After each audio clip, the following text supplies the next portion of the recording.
Pathology. I apologize, I'm also, but I will try to read this. So, as I said that anesthetics influence brain function.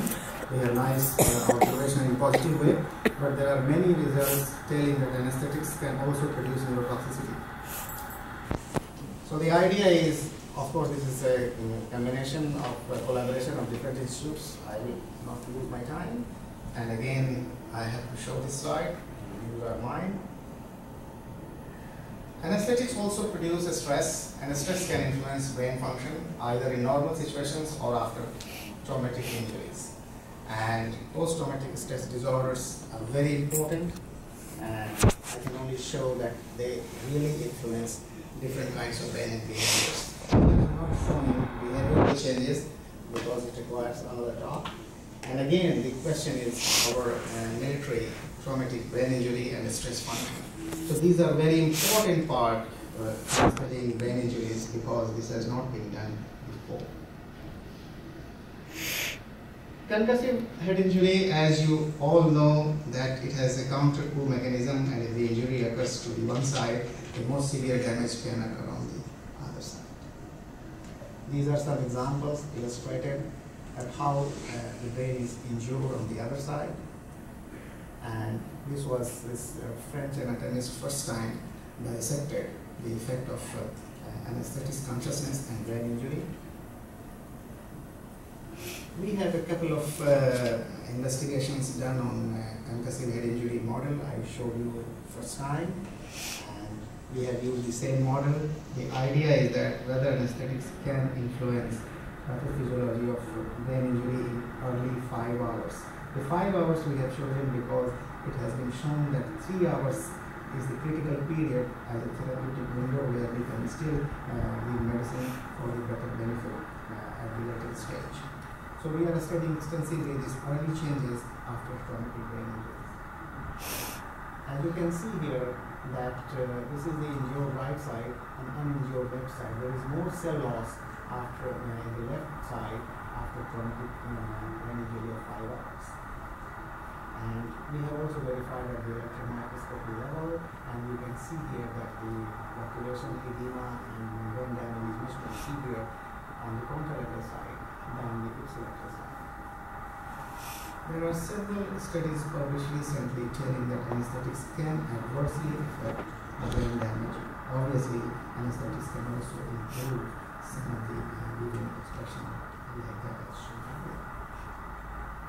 And volatile anesthetics may have a much more worse effect as compared to the systemic anesthetics, but this is the question. It's still controversial and people are working on that. So we just compare European is a classical anesthetics used in electrophysiology, so we have used a lot in early 80s, so we compare and also ether and chromatography. What we can see here that this is leakage of Ivan's loop in the same model, and ectoplasm, ketamine, and urethane, they have the lowest increase of the traumatic brain injury compared to the ether. The same thing happened in brain edema formation. These anesthetics are quite able to have less effect on edema as compared to ether. And also, the cerebral blood flow changes are much more severe on the negative side of the same. I can show you some examples of cell changes. As you can see that this is what we are because with others like much more severe damages in the cerebral cortex. And also, urethane is quite good. And even ether, we have much traumatic effect. It is very difficult to understand the basic mechanisms of these anesthetics. Maybe they are altering oxidative stress, or maybe so many parameters. As I told you that these are the endogenous destructive elements, and these are probably endogenous protective elements.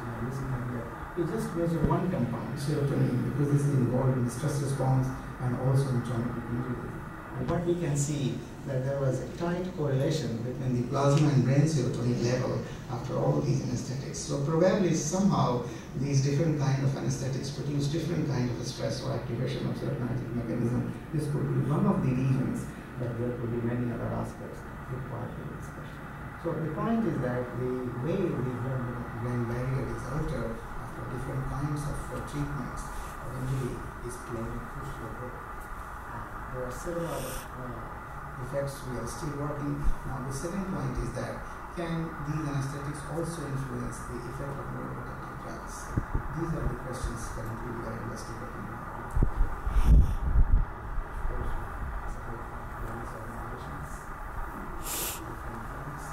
Thank you very much.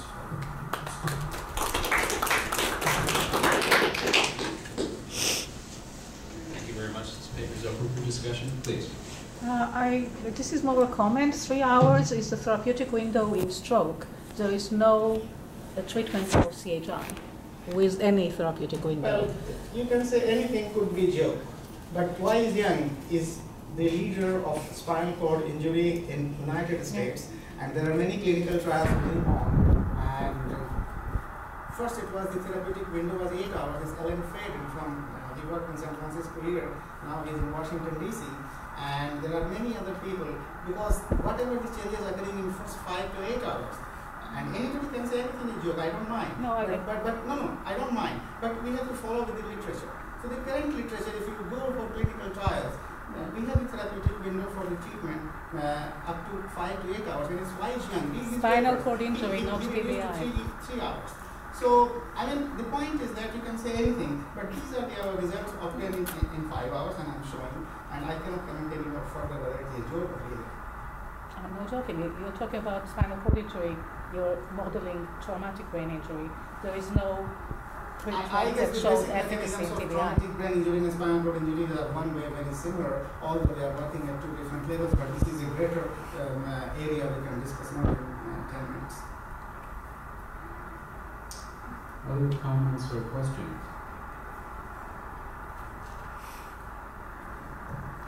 I'd like to invite the speakers up front, and if there are any further questions or discussion, I would invite them now.